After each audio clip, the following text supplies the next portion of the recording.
एक जंगल के पीछे ही सीतापुर नाम का एक गांव था। गांव के सारे जानवर हरी घास खाने के लिए सुबह उसी गांव के पीछे बसे जंगल में जाते और शाम होते होते घर वापस लौट आते। हालांकि हर दिन की तरह कामधेनु नाम की एक गाय अन्य गायों के साथ उसी गांव के जंगल में घास खाने के लिए जाती थी। वह हरी घास खाने में इतनी ज़्यादा प्रसन्न थी कि वह कब एक शेर की गुफा के पास पहुंच गई उसे एहसास भी नहीं हुआ। हालांकि शेर अपनी गुफा में चैन की नींद से सो रहा था और वह पिछले 2 दिनों से भूखा भी था। जैसे ही कामधेनु शेर की गुफा के पास पहुंची, गाय की खुशबू से आखिरकार शेर की नींद खुल गई। वह शेर धीरे धीरे गुफा से बाहर आया और गुफा के बाहर गाय देखकर बहुत खुश हो गया।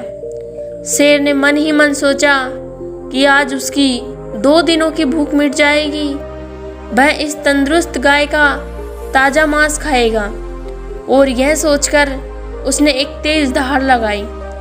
कामधेनु शेर की दहाड़ सुनकर एकदम से डर जाती है। जब वह अपने आसपास देखती है तो वहाँ दूर दूर तक उसको कोई भी दूसरी गाय नहीं दिखी। जब वह हिम्मत करके पीछे मुड़ी तो उसे सामने शेर खड़ा हुआ दिखाई दिया। उस शेर ने कामधेनु को देखकर फिर से दहाड़ लगाई और अन्नपूर्ण से कहा, मुझे 2 दिनों से कोई शिकार नहीं मिल रहा था। मैं भूखा था, शायद इसलिए भगवान ने मेरा पेट भरने के लिए तुझे यहाँ पर भेजा है। आज मैं तुझे खाकर अपनी भूख मिटा लूँगा। शेर की बात सुनकर कामधेनु डर जाती है। वह रोते हुए शेर से कहती है, मुझे जाने दो, मुझे मत खाओ। मेरा एक छोटा सा बच्चा है जो अभी सिर्फ मेरा ही दूध पीता है और उसे घास खाना अभी तक नहीं सीखा है। कामधेनु की बात सुनकर शेर हंसते हुए कहता है, तुम क्या मैं अपने हाथ में आए शिकार को ऐसे ही जाने दूँ? मैं तो आज तुझे खाकर अपनी 2 दिनों की भूख मिटाऊंगा।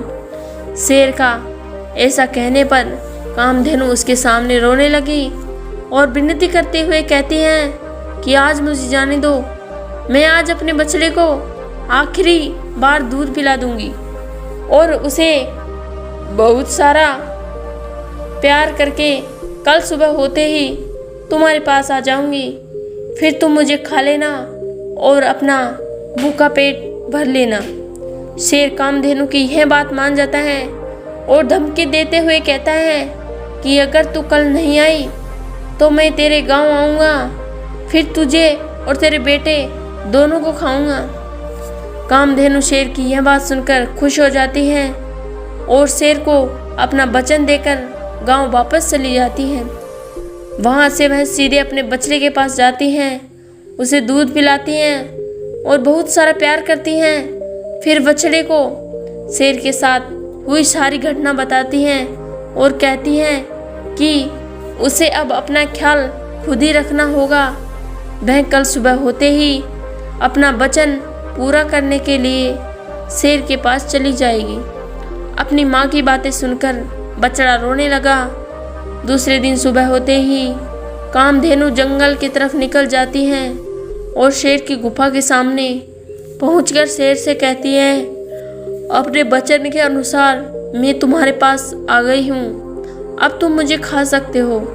गाय की आवाज़ सुनकर शेर अपनी गुफा से बाहर निकल आता है और भगवान के अवतार में प्रकट होते वह कामधेनु से कहते हैं, मैं तो बस तुम्हारी परीक्षा लेने आया हूँ। तुम अपने वचन की पक्की हो, मैं इससे बहुत प्रसन्न हुआ।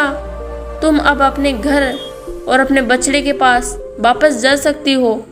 इसके बाद वे उस गाय को गौमाता होने का वरदान भी देते हैं और उसी दिन के बाद सभी गायों का पूजन करने लगे और उन्हें गौमाता कहना शुरू कर दिया।